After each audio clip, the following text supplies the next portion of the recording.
Okay, so the lesson for today is simplifying radicals. Radicals are the inverse of exponential functions. Here we have a basic radical. The number on the outside is called an index. Normally that index is 2. It's a 2 because we're looking at square roots.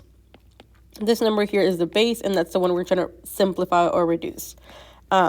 So for my 36 here, I'm looking for what two numbers can I multiply to get 36. And so you can do the factors of 36. Like if you look at your factor tree or your multiplication table, you know it's 1 times 36, but 1 doesn't really get you anything. So then we try 2 times 18. You can break down 18 into 2 times 9. 9 is 3 times 3.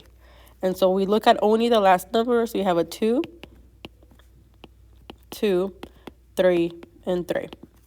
And so ideally, anything that has a pair comes out. So here we have a pair of 2s, so it comes out.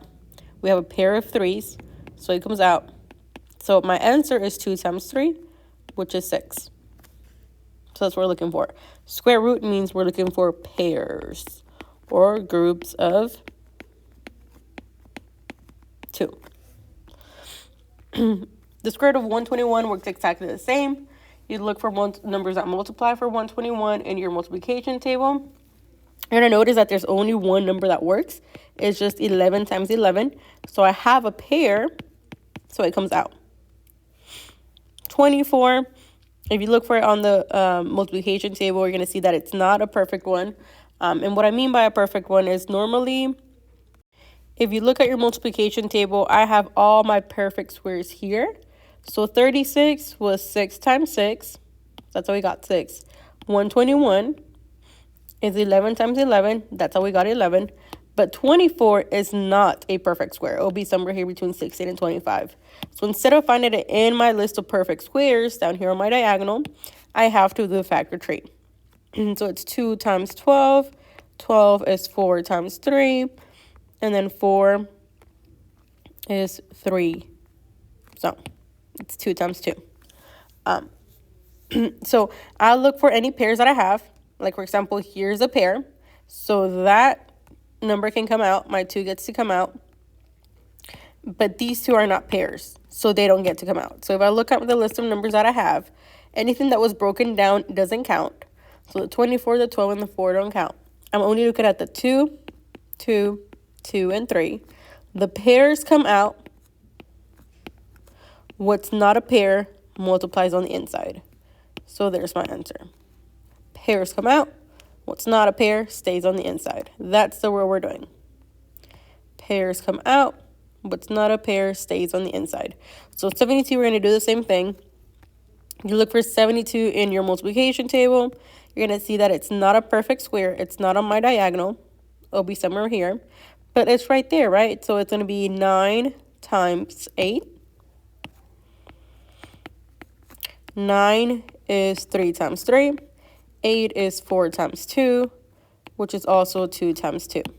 So now we're going to look at the list of all the numbers that I have. Not the ones that broke down, but all the numbers I have on my edges. It's 3, 3. That's a pair. So 3 is going to come out. And then I have a 2, 2, and 2. Here's a pair. So that 2 comes out. This 2 didn't have a pair, so it stays on the inside. And there's my answer. So you have to divide all the way down to your basic numbers, the ones that you can't divide anymore. We have more examples we can do. For example, this next one is 343. Let me drag my multiplication table over because we're going to use it a lot. You're going to need it for almost every question. Or for every question, actually, not almost. So for this one, you look for 343. See how it's not my perfect list. Will be between these two. So it's not a perfect one. That means I need to break it down.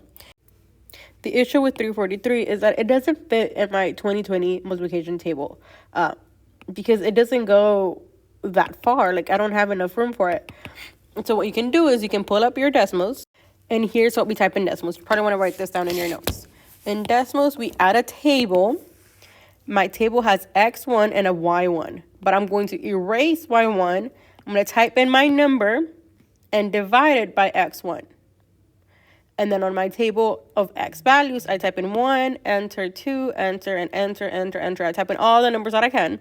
I went up to 10. And it's going to give me the factors of 343. Like 1 times 343 is 343. If it has a decimal, it's not going to work. It's not a factor. So I don't have to look at this number, this number, this number, that number.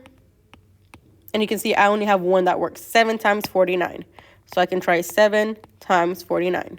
And then hopefully that gives you numbers small enough so that now you can go back to your multiplication table and find the rest of the factors. Because look for 7 is obviously a prime number. It's not going to work. But if you look for 49, it's right here. And it's 7 times 7, y'all. So you can use decimals to reduce your numbers to something that's more doable. Let me move that away.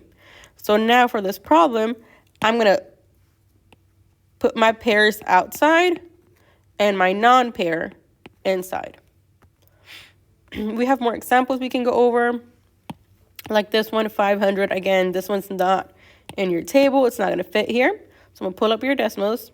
And because I had already done it, all I had to do is erase the number I had before and type in my 500. And it gives me the factors of 500. So I have 1 times 500, which doesn't really do much. But I have 2 times 250, 4 times 125, 5 times 100. It doesn't really matter which ones you pick. I would just pick something I'm comfortable with. For example, I am comfortable for doing 10 times 50 because I know 10 is 5 times 2. 50 is 5 times 10. And so I can reduce my numbers quicker because I know my multiples of those numbers. So now I have 2 and 5. Now to finish it off, again, if you're not careful, if you don't cross out the ones you broke down, not that one, this one, you might get the wrong numbers in your answer. So I'm going to cross out everything that I broke down, my 500, my 10, my 50, any of the big numbers, and then just write down what I have left behind. I have a 5, a 2, a 5, another 2, and another 5. And then I can see, wait, this is a pair. It comes out. This is a pair. It comes out. This one's left over, stays inside. And there's our answer.